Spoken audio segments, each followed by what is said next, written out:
Hola, profe, buenas tardes. Hola, profe. Hola, disculpen, acabo de llegar. Pensé que llegaba antes de las 6:30, llegué a las 6:30. Así que prendí la computadora y mandé la invitación. Se me pasó un poco el tiempo. Bueno, nosotros hemos avanzado, digamos, ya viendo todo lo que era la glicólisis y también todo lo que conllevaba ya la parte de lípidos, ¿sí? La formación y la síntesis de lípidos, que fue la última clase, y la degradación de lípidos.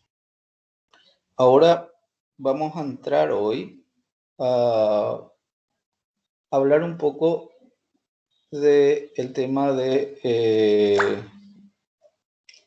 la fosforilación oxidativa. Lo que vamos a ver es cómo esos NADH o FADH que se producían en la glicólisis, en el ciclo de Krebs, en el metabolismo de los lípidos. ¿Se acuerdan que en la beta oxidación se genera un FADH y un NADH? Vamos a ver cómo eso genera, digamos, los productos de energía, de ATP específicamente, dónde van y cómo se produce eso, ¿sí? Va a ser un poco la clase de hoy, ¿verdad? Que probablemente, no sé si terminemos hoy, pero vamos a tratar de ver hasta dónde llegamos y para seguir avanzando un poco en esto, ¿verdad? Entonces, Profe, sí. ¿cuál es el capítulo de hoy del libro? Así para guiarme. Cierto, yo tendría que ver el capítulo. Tengo que ver el libro. Voy a ver un poco. No, porque no tengo a mano. Vamos a ver. Voy a dejar de compartir un rato. Espérame que un rato vamos a ver en qué capítulo está.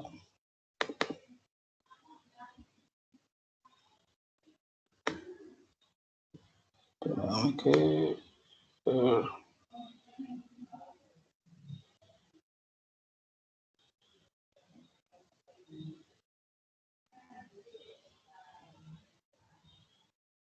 voy a ver...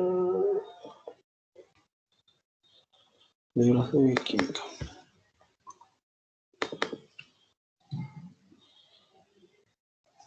Bueno, metabolismo de lípidos estaba en la página 251. Y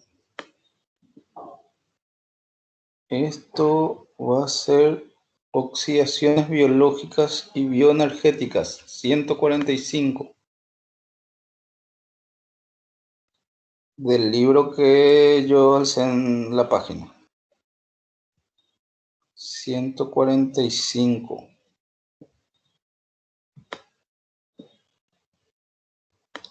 145.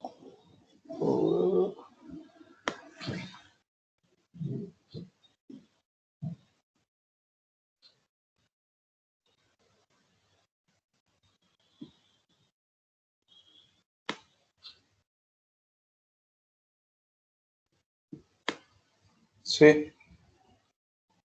En la página 145. Empieza oxidaciones biológicas, dice. Y lo que vamos a hacer va a ser un poco un recorrido. ¿Qué pasó?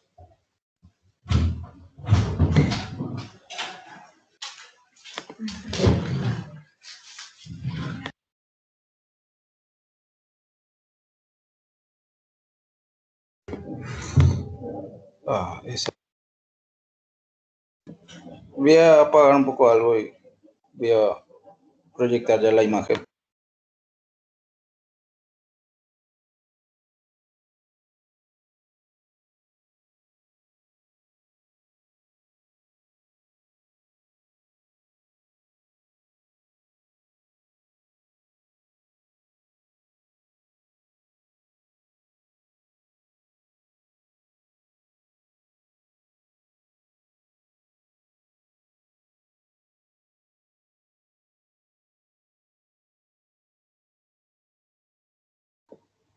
Ahora sí. En la página 145 va a ser el capítulo que vamos a ver hoy, que es esto. Las mitocondrias. A ver, ¿qué me pueden decir de las mitocondrias que se acuerden de biología?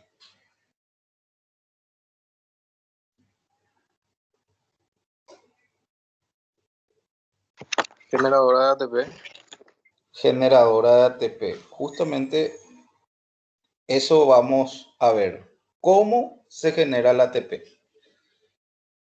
¿Qué otra característica tiene las mitocondrias? Hace la respiração celular. ¿Cómo? Ciclo de Krebs. São responsáveis pela morte celular programada.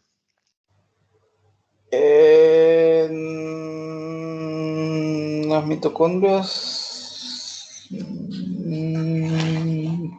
Eso es en los peroxisomas lo que hay de las, y en los proteosomas, no en las mitocondrias.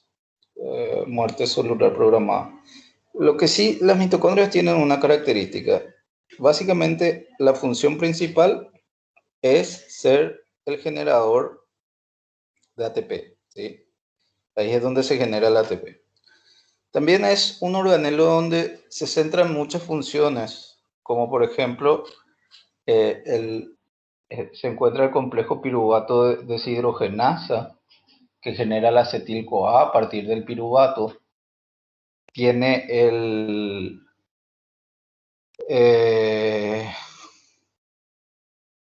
ciclo de Krebs ocurre en él, la beta-oxidación ocurre en él. ¿Por qué el ciclo de Krebs y la beta-oxidación ocurriría en las mitocondrias? ¿Qué es lo que obtenemos principalmente de esos dos procesos, tanto de la beta-oxidación como del ciclo de Krebs? ATP. Obtenemos compuestos reductores, o sea, de la beta-oxidación no se obtiene ATP directamente.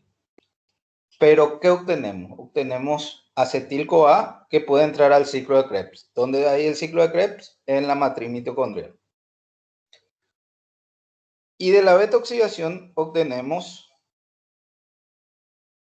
el NADH y el FADH. Entonces, obtenemos compuestos que transportan electrones y que nos va a servir para obtener ATP. Lo mismo pasa con el ciclo de Krebs. En el ciclo de Krebs también obtenemos, ahí sí obtenemos directamente un ATP, pero obtenemos también compuestos reducidos. O sea, obtenemos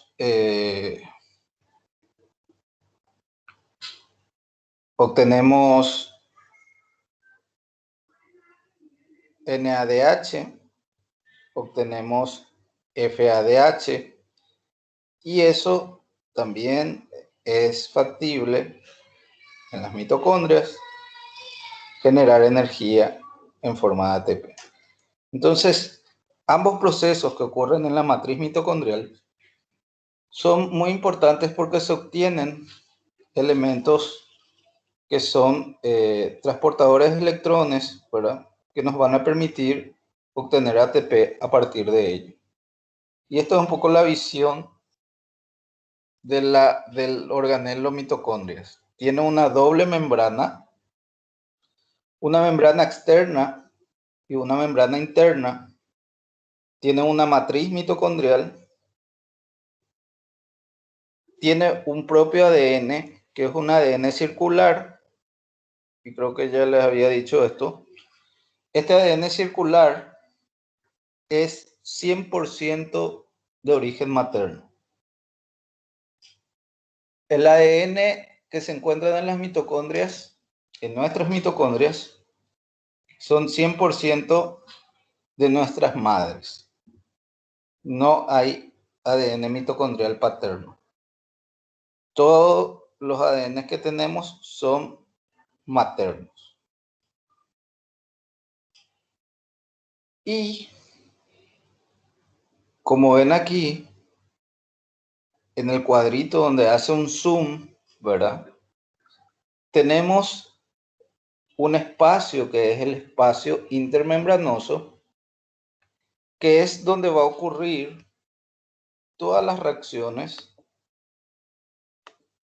sobre todo las reacciones que nos van a interesar a nosotros. En este espacio intermembranoso tenemos la cadena transportadora de electrones y acá va a generarse un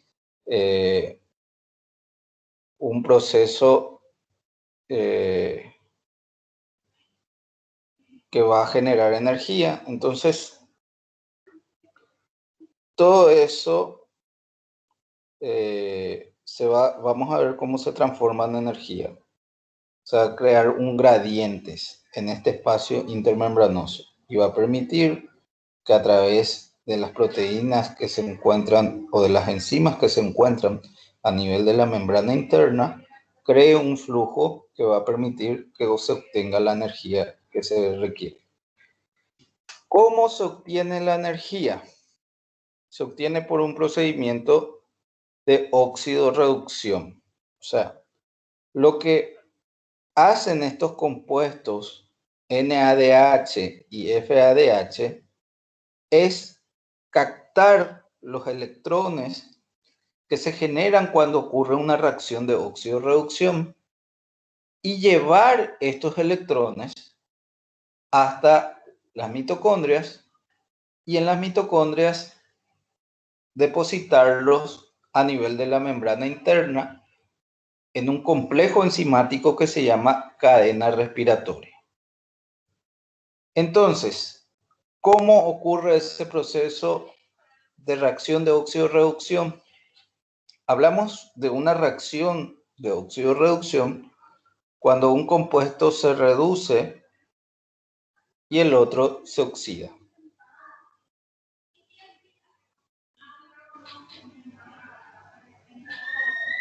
Como ven aquí, el hierro pasa de +3 a +2 y capta, digamos, el hidrógeno. Hay una reacción, uno se oxida y el otro se reduce. Y eso genera una diferencia de voltaje. Eso es lo que ocurre con estos equivalentes, digamos. El NAD capta los electrones y se convierte en NADH. O el NADP, que vimos que es importante para la síntesis de ácidos grasos, capta el protón y se convierte en NADPH. El electrón siempre va acompañado de su protón, ¿verdad? Y estos son los que llamamos transportadores de electrones. Se encuentra, por un lado, este compuesto que es la nicotidamina adenina dinucleótido, o NAD, ¿sí? Que al captar su electrón y su protón se convierte en NADH. Este está en su forma oxidada y cuando capta el electrón se convierte en su forma reducida y lo que capta son 2 electrones y protón. Y eso él lo va a llevar hasta el nivel de las mitocondrias y en las mitocondrias va a ceder esos electrones lo va a ceder a la cadena respiratoria para que genere la energía que necesitamos. Y tenemos por un lado el NADH y por el otro lado tenemos a alflavina adenina dinucleótido. La NADH es nicotidamida adenina dinucleótido o abreviadamente NAD. Mientras que la flavina adenina dinucleótido se abrevia como FAD. que también es un compuesto transportador de electrones y capta los electrones y protones y lo transporta a las mitocondrias, donde también va a depositar a la cadena transportadora de electrones. Entonces, también cuando capta los electrones, llevan con él 2 protones y eso lo convierte en este complejo. ¿Qué es lo que sucede? NADH y FADH, y sobre todo NADH, porque el FADH se genera más bien en la matriz mitocondrial y no necesita ser transportado. Ahora, el NADH, producto de la glicólisis, ¿cuántos NADH se producían en la glicólisis? ¿Quién se acuerda?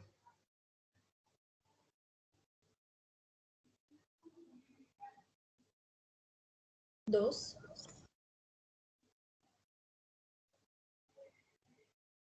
2. 2 NADH se generan en la glicólisis. ¿La glicólisis dónde ocurre? En la matriz mitocondrial. Ah, no, la glicólisis ocurre en el citoplasma. Exactamente, en el citoplasma. ¿Sí? En el citoplasma. Como ocurre en el citoplasma, entonces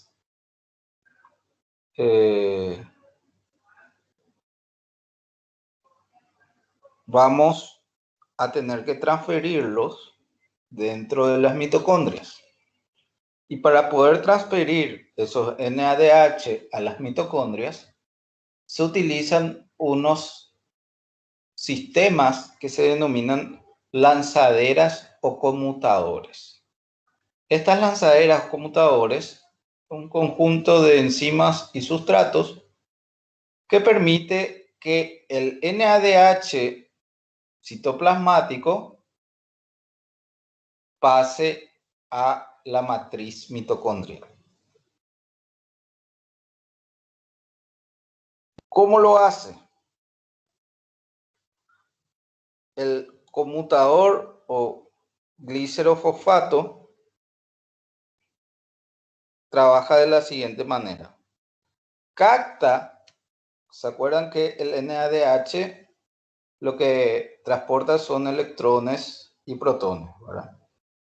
Ese NADH le va a pasar sus electrones y protones a un compuesto que es dihidroxiacetona fosfato. Este dihidroxiacetona fosfato, al captar los protones y electrones, se convierte en glicerol 3-fosfato y lo hace a través de una enzima que se llama glicerol fosfato deshidrogenasa. Este glicerol fosfato deshidrogenasa, digamos, va a hacer que pueda captar el dihidroxiacetona fosfato, esos electrones y protones, y convertirse en glicerol 3-fosfato. Este glicerol 3-fosfato va a cederle de vuelta sus electrones y protones, pero ya dentro de la matriz mitocondrial, a un FADH. Entonces, este FAD se va a convertir en FADH cuando le quite al gliceraldehído 3-fosfato sus electrones y protones. Esto ya ocurre a nivel de la matriz mitocondrial. Mientras que el glicerol 3-fosfato le cede sus electrones y protones al FAD, él se vuelve a convertir en dihidroxiacetona fosfato. La enzima que hace esa transferencia vuelve a ser un glicerol fosfato deshidrogenasa. Pero ese glicerol fosfato deshidrogenasa o DGPH se encuentra en la matriz mitocondrial. Capta el electrón y ahí el FAD pasa de FADH y ya es capaz de transportar los electrones dentro de la matriz mitocondrial. ¿Qué pasa acá? A ver, con un glicerol, con este conmutador que se llama glicerofosfato, ¿qué es lo que podemos concluir? Que el NADH proveniente del citosol pasa a la matriz mitocondrial en forma de FADH.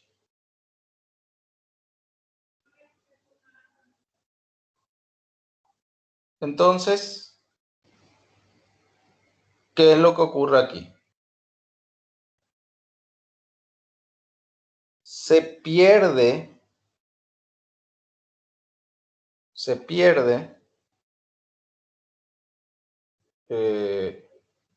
compuestos reductores, se pierde, digamos, ¿se acuerdan que un NADH cuántos ATP podría producir? 6. No, era 2. 3, profe. Un NADH puede producir 3.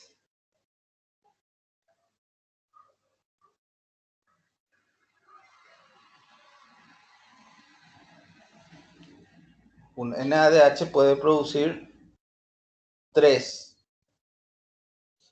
ATP. Pero un FADH produce ¿cuántos ATP nomás?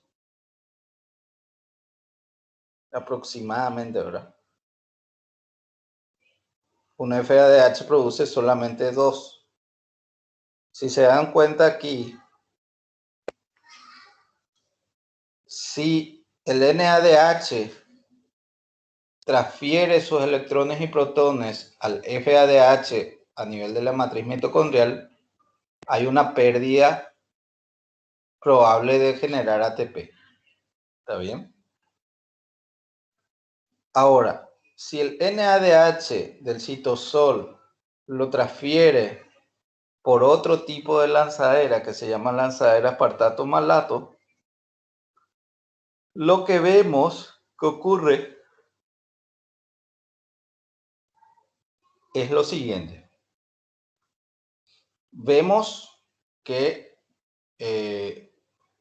el NADH, vamos a comenzar la reacción aquí, le va a ceder sus electrones y protones a un compuesto que se llama oxalacetato. El oxalacetato se convierte en malato a través de una enzima que es malato deshidrogenasa. Este malato va a ingresar a nivel de la matriz mitocondrial. Una vez en la matriz mitocondrial, cuando entra malato, sale alfa-cetoglutarato. A llevar en cuenta. Una vez que ingresa el malato, este malato va a volver a cederle sus electrones y protones al NADH a través de la enzima malato deshidrogenasa y se va a convertir en oxalacetato. Ese oxalacetato posteriormente va a sufrir un proceso y acá ya se ganó el NADH. Este NADH lleva a la cadena respiratoria. Ahora, ¿qué pasa con el resto? Este oxalacetato se va a captar un grupo amino del glutamato y se va a convertir en aspartato a través de una enzima que va a ser aspartato aminotransferasa. Le transfiere al oxalacetato su grupo amino, capta el oxalacetato, se convierte el oxalacetato en aspartato y el alfa-cetoglutarato capta, digamos, el glutamato le cede su grupo amino al oxalacetato. El oxalacetato se convierte en aspartato y el glutarato se convierte en alfa-cetoglutarato. Este apartato sale fuera de la matriz mitocondrial. Y se acuerdan que cuando entró malato salía alfa-cetoglutarato. Y acá vuelve a ocurrir la reacción para que pueda, digamos, producirse otra vez el ingreso de más electrones dentro de la matriz mitocondrial. Vuelve a ocurrir la reacción, pero en este caso es inversa. El alfa-cetoglutarato capta el grupo amino del aspartato, se convierte en glutamato y el el aspartato, al ceder su grupo amino, se convierte en oxalacetato. Y ahí este oxalacetato se puede volver a reaccionar con el NADH, captar sus electrones y protones, convertirse de nuevo en malato y volver a ingresar para volver a producir el mismo ciclo. Ceder de nuevo sus electrones y protones al NAD, se va a convertir este NAD en NADH, va a ir a la cadena respiratoria, el malato se va a convertir en oxalacetato y ahí comienza todo el mismo proceso. ¿Qué podemos concluir con respecto a las lanzaderas y conmutadores? Las lanzaderas y conmutadores son importantes porque permiten generar transferencia de electrones y protones del NADH citoplasmático a un compuesto transportador de electrones, ya sea FAD o NAD, dentro de la matriz mitocondrial. ¿Cuál va a ser más rentable?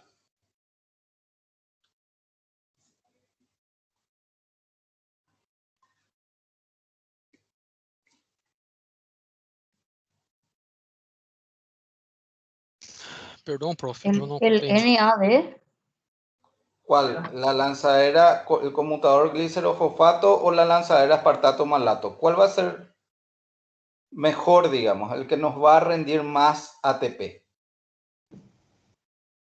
el glicerofosfato. ¿Por qué?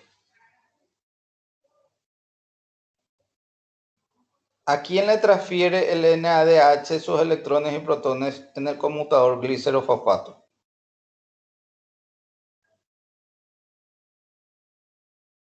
¿O a quién transfiere? La NDH, profe.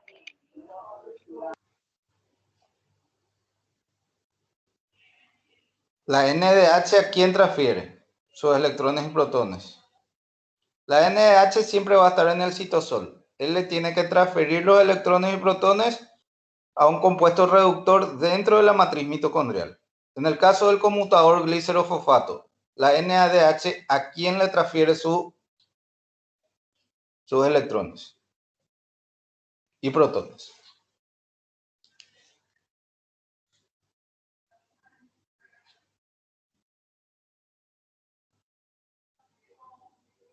A la dihidroxiacetona fosfato.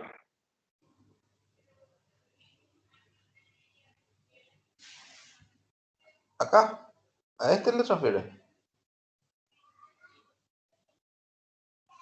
El NADH transfiere sus electrones y protones a este compuesto que se convierte en este. ¿Cómo se llama? FADH.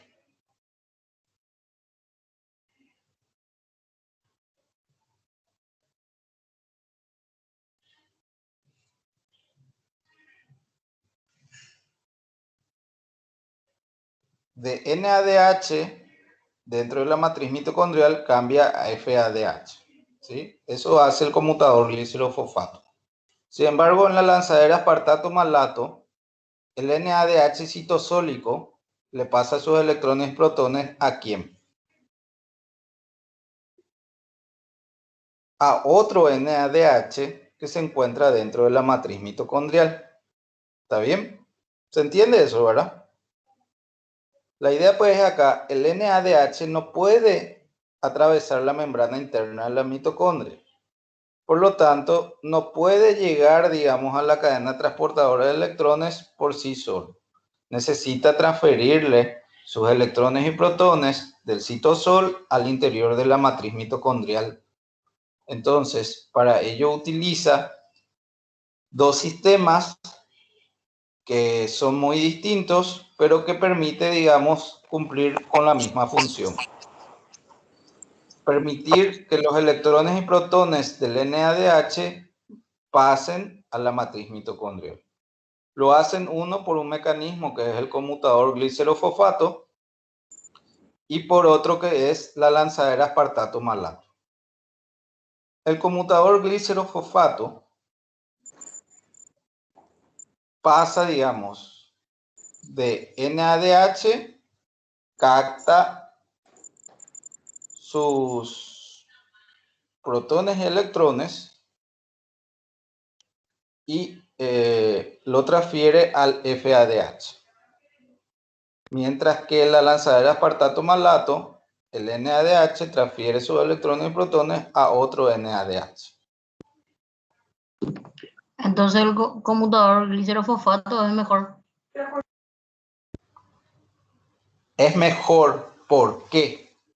¿Por qué decir que es mejor?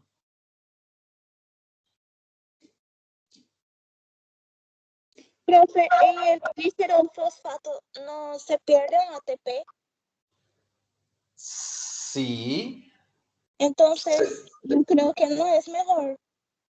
Exactamente, se pierde ATP. Partamos de ahí. ¿Por qué decimos que se pierde ATP? El FADH, ¿cuántos ATP podrían dar? 2. 2. Y yo tengo, a nivel del citoplasma, tengo NADH. El NADH, ¿cuántos ATP me podrían generar? 3. 3. 3 ATP. Pero para que me den 3 ATP, ese NADH tiene que llegar a la matriz mitocondrial. ¿En cuáles de los dos pasa como NADH? En este proceso, el NADH citosólico le cede sus electrones y protones al NADH mitocondrial. Entonces, acá, digamos, es homólogo. Pasa del mismo al mismo. ¿Cuántos ATP puedo obtener de estos? 3. Sin embargo, en el conmutador glicerofosfato, el NADH le transfiere sus protones y electrones al FADH. Y el FADH no me permite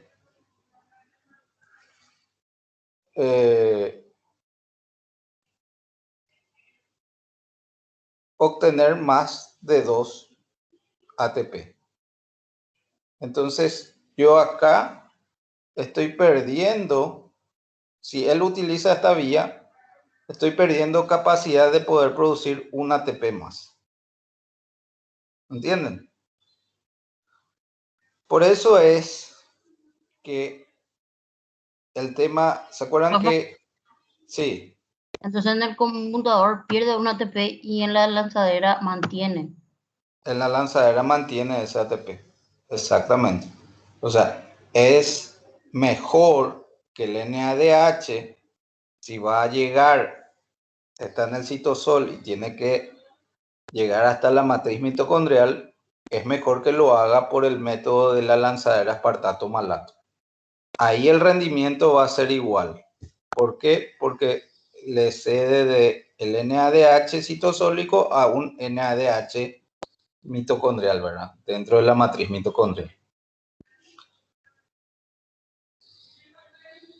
Por eso, cuando se habla, ¿se acuerdan que habíamos hecho esa ecuación de la cantidad de ATP totales que se podría generar a partir de la glicólisis? Y poníamos aproximadamente 38. De todo el proceso de la cadena, desde la glicólisis hasta el tema del piruvato deshidrogenasa y todo lo que conlleva el ciclo de Krebs. ¿Por qué? ¿Por qué hablamos de un aproximado de 38 y no exactamente 38, porque puede ser entre 36 y 38. Eso es porque el NADH que viene de la glicólisis y son 2 NADH, puede que uno de ellos entre por el conmutador glicerofosfato, puede ser que los dos entren por el conmutador glicerofosfato, o puede ser que ninguno entre por el conmutador glicerofosfato.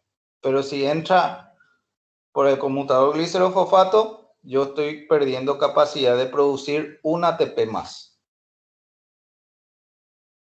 de lo que puedo producir si ingresa por la lanzadera aspartato-malato. Entonces, toda esa ecuación de poder generar la producción de ATP me sale con este tema, que es más eficiente la lanzadera aspartato-malato porque mantiene los electrones y protones en el mismo compuesto reductor, el mismo NADH.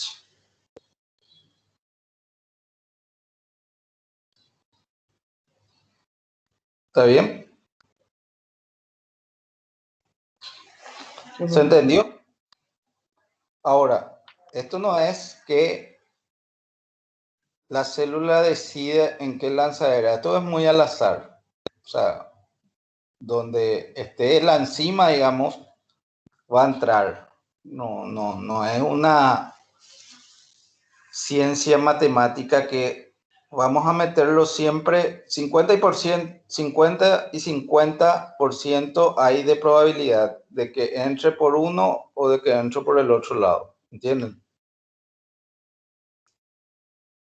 Entonces, por eso se habla que de el proceso completo del catabolismo de los hidratos de carbono, en particular la glucosa, al hacer toda la vía catabólica hasta llegar al ciclo de Krebs, obtenemos aproximadamente 38.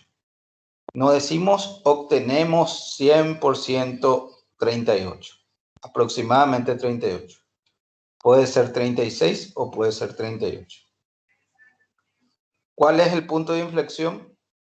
Se encuentra en el conmutador o en la lanzadera.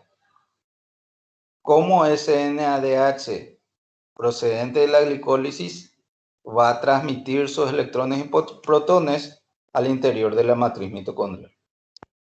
Ahí está la diferencia. ¿Y a quiénes transfiere? Transfiere a la cadena transportadora de electrones o la cadena respiratoria. ¿Cómo funciona la cadena respiratoria? La cadena respiratoria está formada por una serie de complejos que van a ser o tener, digamos, la siguiente misión. Acuérdense que nosotros estamos transfiriendo a través de reacciones de óxido-reducción electrones y protones. Lleven en cuenta eso.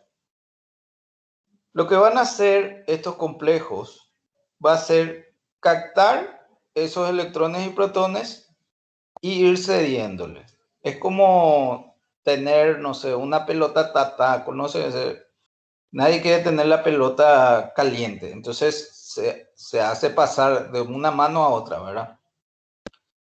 Y es eso lo que van a hacer. Van a ir transfiriendo sus electrones y protones a través de estos complejos enzimáticos hasta ceder al último aceptor final de electrones, que va a ser el oxígeno. Por eso, de ahí deriva el nombre de cadena respiratoria. ¿Para qué sirve el oxígeno que respiramos? El oxígeno que respiramos sirve para esto. para ser el aceptor final de electrones dentro del sistema de la cadena respiratoria de las mitocondrias, para que al final, luego de este proceso, que vamos a ver más adelante, se pueda generar ATP. Si no existe oxígeno, no puede existir la cadena respiratoria. Si no existe la cadena respiratoria, ninguna mitocondria puede generar ATP. Si no se puede generar ATP, no tenemos energía para poder realizar todos los procesos metabólicos que se necesitan en el organismo.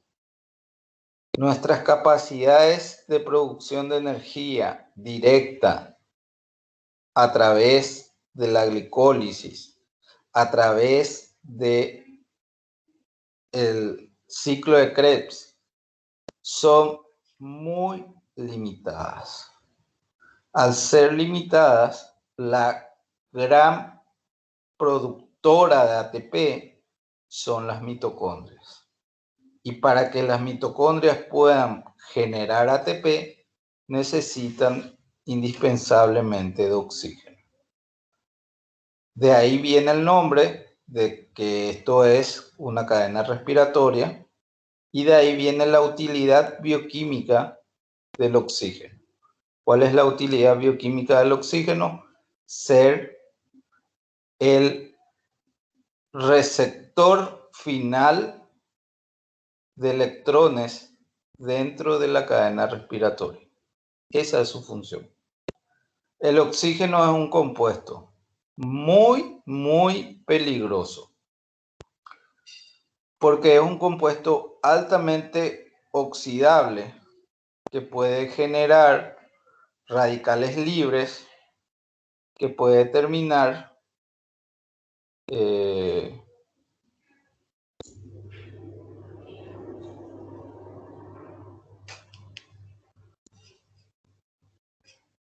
que puede generar un montón de inconvenientes. Entonces, el transporte del oxígeno es fundamental para que pueda llegar a las células y de ahí llegar a su lugar de destino final, que son las mitocondrias. ¿Cómo lo hace? Lo hace a través de la hemoglobina.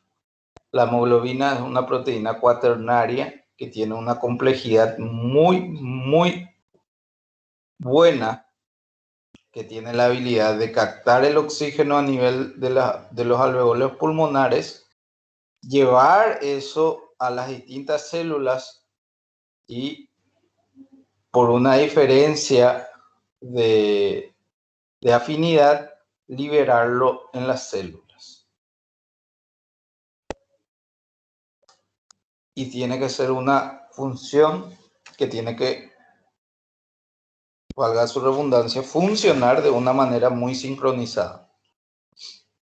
Entonces,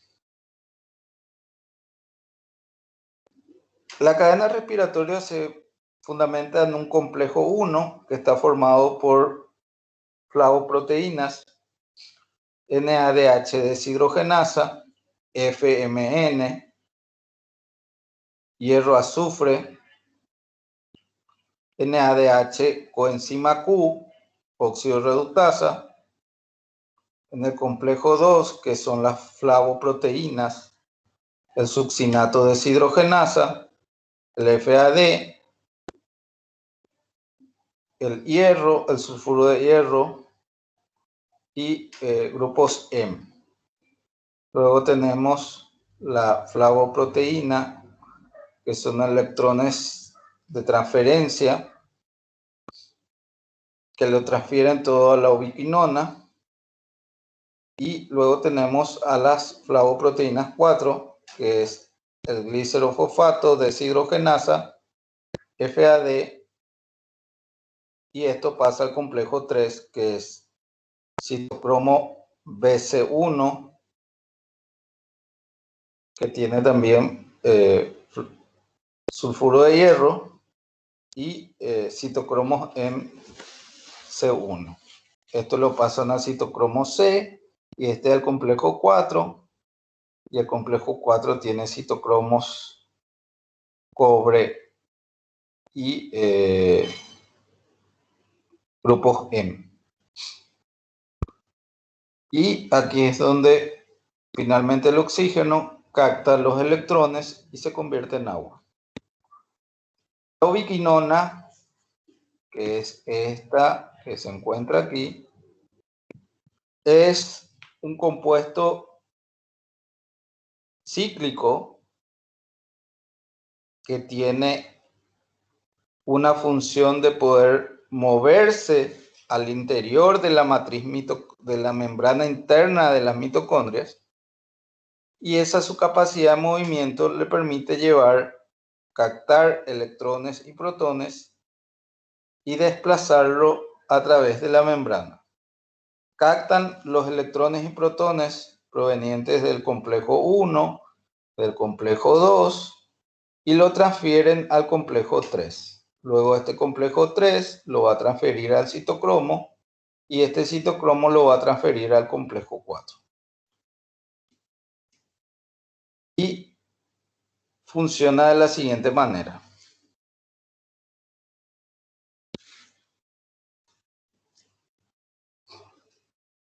Los electrones que son transferidos del NADH lo transfiere al complejo 1 y este complejo 1 comienza a generar una transferencia de electrones y protones que lleva a liberar protones en el espacio intermembranoso entre la matriz interna, la membrana interna de las mitocondrias y su membrana externa. En ese espacio intermembranoso se va a ir acumulando protones, mientras que los electrones van pasando hasta llegar a la ubiquinona.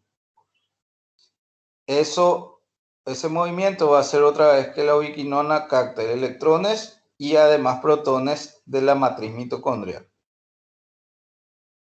El complejo de la ubiquinona puede captar también del complejo 2 sus electrones y protones. En este caso, el complejo 2 recibe, digamos, los electrones y protones del succinato y del FAD, que transfieren también a la ubiquinona y de la ubiquinona al complejo 3. Fíjense que el complejo 3 también a través de la ubiquinona recibe los electrones y protones y lo que hace es liberar protones al espacio intermembranoso y captar electrones, ¿sí? Y así va corriendo la transferencia. El complejo 3 le va a transferir sus electrones y protones a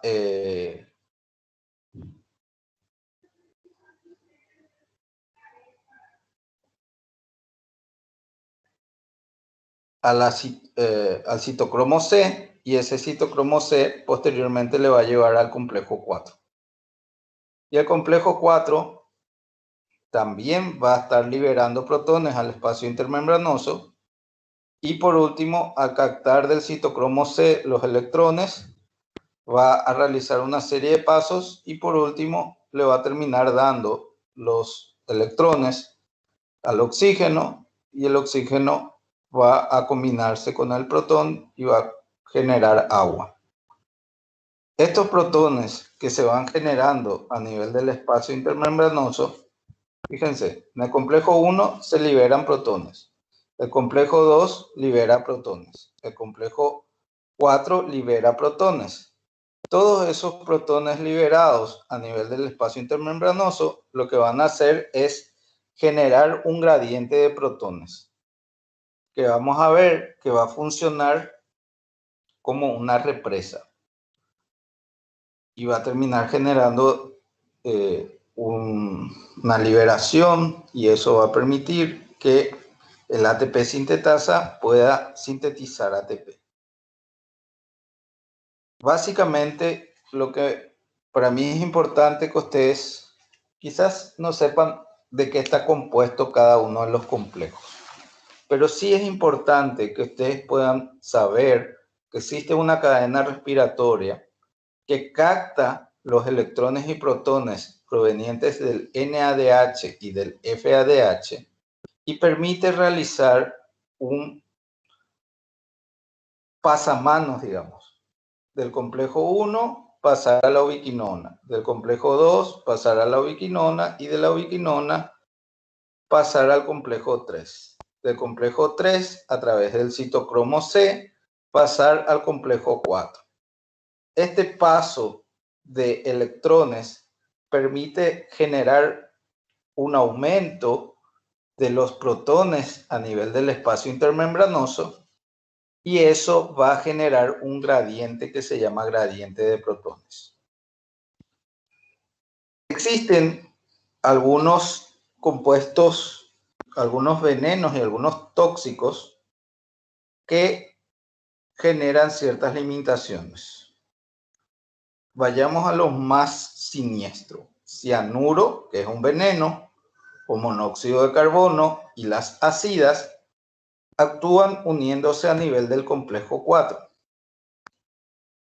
Ya escucharon hablar de gente que se quedó dormida y dejó, hacía frío, hicieron para calentarse fuego en el brasero y después amanecieron todos muertos. ¿Llegaron a escuchar casos así?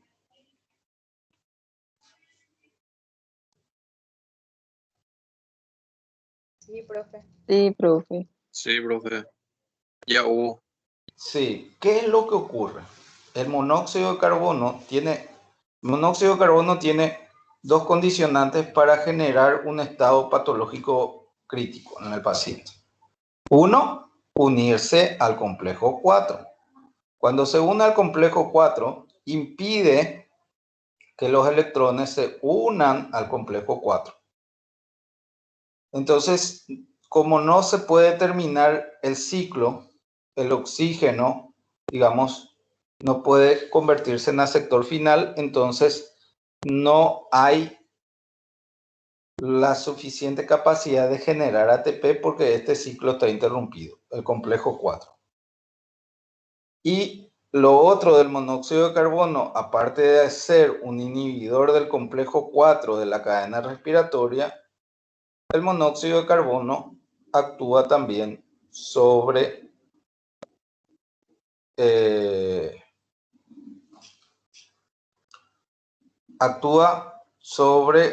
es un competidor por el espacio que ocupa el oxígeno en la hemoglobina. Entonces, el monóxido de carbono se une a la hemoglobina con mucha mayor afinidad y eso impide que se pueda liberar. Como ocupa un espacio que pertenece al oxígeno, tampoco se puede meter oxígeno a las células porque a medida que se contamina a alguien con monóxido de carbono, es más probable que no liberen o no tengan la suficiente capacidad de oxigenar las células. Entonces, esos dos aspectos, la no capacidad de poder transportar oxígeno por estar ocupado por un competidor del oxígeno a la hemoglobina, hace que no se pueda transportar oxígeno a través de la hemoglobina. Y lo otro es que el monóxido de carbono también inhibe al complejo 4 de la cadena respiratoria y hace que no se pueda cumplir para generar la producción de energía. Todo eso conduce a que se lleve a la muerte. El cianuro también es un veneno muy fuerte que actúa sobre el complejo 4 y es casi seguro que alguien que se envenena con cianuro muera. Luego tenemos a otro como la antimicina, que es un antibiótico y actúa sobre el complejo 3 a nivel de las bacterias, y la rotenona y amital, que también actúan sobre el complejo, en este caso sobre el complejo 1. La rotenona creo que es un mata ratas, o sea, se utiliza como veneno para ratas. Entonces estos son los inhibidores de la célula. Y acá está la muestra de lo que ocurre.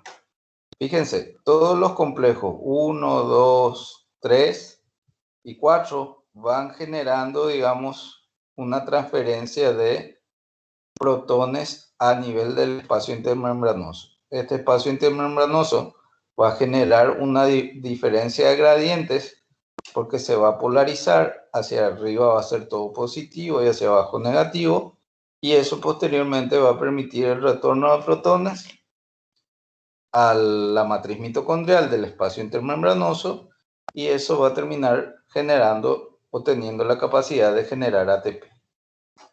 Eso es todo el ciclo de la cadena respiratoria. Mañana vamos a hablar cómo se genera la energía aquí a nivel de el ATP sintetasa. ¿Está bien? Dale, doctor. No hay problema. ¿Alguna duda? Ok, profe. ¿Está todo bien? ¿Alguna pregunta? Ninguna, profe. Ok, nos vemos entonces mañana, si Dios permite, ¿sí? Buenas noches, profe. Dale, profe. Gracias. Buenas noches. Dale. Chau, chau. Gracias, profe. Chao, chao. Chao, maestro.